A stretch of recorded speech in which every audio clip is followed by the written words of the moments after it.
આજે 6th મે અમારો last દિવસ છે પ્રાગમાં, 4th ડે છે આજે. અને આ દિવસમાં અમારે ફક્ત બે જ આઇટનરી છે. એક છે નેશનલ મ્યુઝિયમ ઓફ પ્રાગ અને બીજું છે સ્પા બિયરલેન્ડ. આ નેશનલ મ્યુઝિયમ ઓફ પ્રાગ છે એ વેન્સલેસ સ્ક્વેરની બાજુમાં આવેલું છે. હવે એની ડિટેલ જોઈએ તો નેશનલ મ્યુઝિયમ છે it is the oldest and largest museum in check Republic.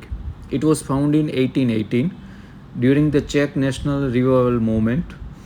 અને બીજી હિસ્ટ્રી જોઈએ તો it was constructed between 1885 to 1891. હવે કોઈ પણ દેશમાં આપણે ફરવા જઈએ તો એટલીસ્ટ એ દેશનું એક નેશનલ મ્યુઝિયમ, બીજા ઘણા બધા મ્યુઝિયમ હોય છે, પણ એક નેશનલ મ્યુઝિયમ જોઈએ તો એ દેશ વિશેની તમને હિસ્ટ્રીને બધું ખ્યાલ આવે. મ્યુઝિયમની જે અંદર જઈએ તો એકચ્યુઅલી બિલ્ડિંગ છે 1885 to 1891 દરમિયાન કન્સ્ટ્રક્ટ થયેલું છે. અને 1968માં એકચ્યુઅલી આ મ્યુઝિયમ ઘણું બધું ડેમેજ થયું હતું સોવિયત સંઘના ગન ફાયરના હિસાબે. એકચ્યુઅલી એ લોકોને એવું હતું કે આ ગવર્મેન્ટ બિલ્ડિંગ છે.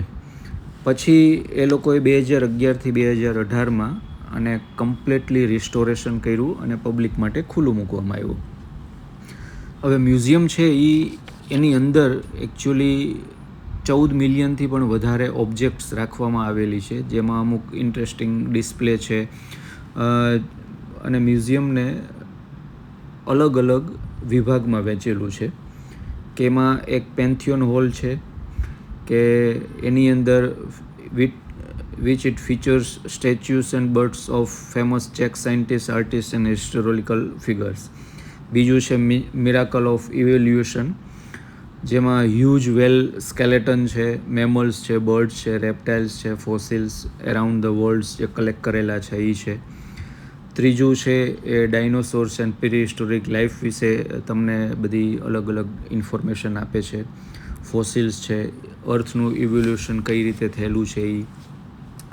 ચોથું છે એ હિસ્ટ્રી ઓફ એક્ઝિબિશન છે, check history from medieval times to the modern era.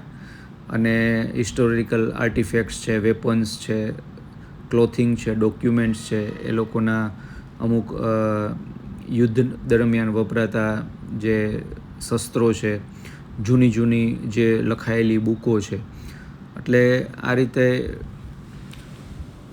મ્યુઝિયમમાં usually તમારે મિનિમમ 2 થી 2.5 કલાકનો ટાઈમ જોઈએ. હવે ટિકિટ્સની વાત કરીએ તો મ્યુઝિયમમાં એન્ટ્રી ટિકિટ એડલ્ટ માટે 360 ચેક ક્રોના છે અને ચિલ્ડ્રન બિલો 15 યર્સ તો એના માટે ફ્રી રાખવામાં આવેલું છે.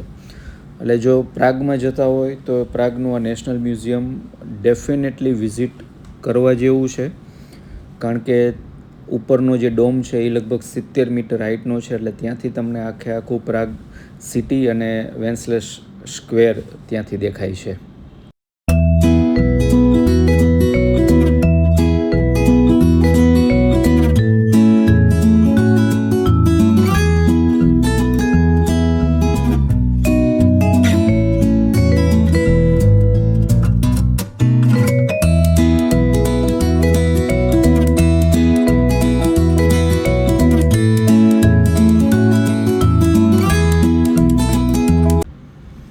આ બીજું ડેસ્ટિનેશન છે એ બિયર સ્પા છે, બિયરલેન્ડ સ્પા પણ કહી શકાય. પ્રાગમાં one of the most famous beer spa concept છે અને ઇટ વોઝ એસ્ટાબ્લિશ્ડ ઇન 1981. રિસેપ્શનની એરિયાની અંદર તમે આવો તો યુઝ્યુઅલી આ તમારે જે booking.com તમે બુક કરાવી શકો અથવા તો ગેટ યોર ગાઈડમાંથી બુક કરાવી શકો. રિસેપ્શનમાં આ રીતના તમે આવો એટલે તમારું 1 કલાકનો સ્પાનો ટાઈમ હોય છે. ત્યાં પણ એક ફાઉન્ટેન રાખેલો છે જેમાં ચેક બિયર અનલિમિટેડ તમને ડ્રિંક કરવા આપે છે. અને 1981માં આ એસ્ટાબ્લિશ થયેલું છે. એકચ્યુઅલી બિયર સ્પાની અંદર એક ટબ આપવામાં આવે છે which is filled with warm water. એની અંદર હોપ્સ છે, બ્રુઅર્સ ઈસ્ટ છે અને મોલ્ટ એક્સ્ટ્રેક્ટ્સ એ નાખવામાં આવે છે. અને એ તમારા ટબની બાજુમાં 2 ફાઉન્ટેન આપેલા છે. એકમાં ચેક કન્ટ્રીની જે લોકલ બિયર્સ હોય છે. એ રીતે એકમાંથી ડાર્ક બિયર છે અને એકમાં લાઇટ બ્રાઉન બિયર. એ તમે સ્પા લેતી વખતે અનલિમિટેડ 1 કલાકની અંદર બિયર પણ ડ્રિંક લઈ શકો. અને જે બિયર સ્પા લેનનો એક્સપિરિયન્સ છે બહુ સરસ છે. અને યુઝ્યુઅલી ટાઈમ રાખવાનો હોય તો સાંજે 6 થી 7 વાગે અથવા 7 થી 8નો રાખી શકાય. એટલે આખા દિવસના જે તમે ફરેલા હોય તો એ તમારું આખું relaxation. Medical point of view એનો કોઈ ઇમ્પોર્ટન્સ નથી કે એવા કોઈ ડેટા નથી, પણ રિલેક્સેશન માટે બેસ્ટ ટૂર છે. આ રીતના ટબ હોય છે, એની અંદર મોલ્ટ એક્સ્ટ્રેક્ટ, બ્રુઅર્સ યીસ્ટ અને હોપ્સ નાખીને ગરમ પાણી આ રીતે ચાલુ કરે અને તમને 1 કલાક સુધી આ રીતના સ્પા લેવાનો મોકો મળે.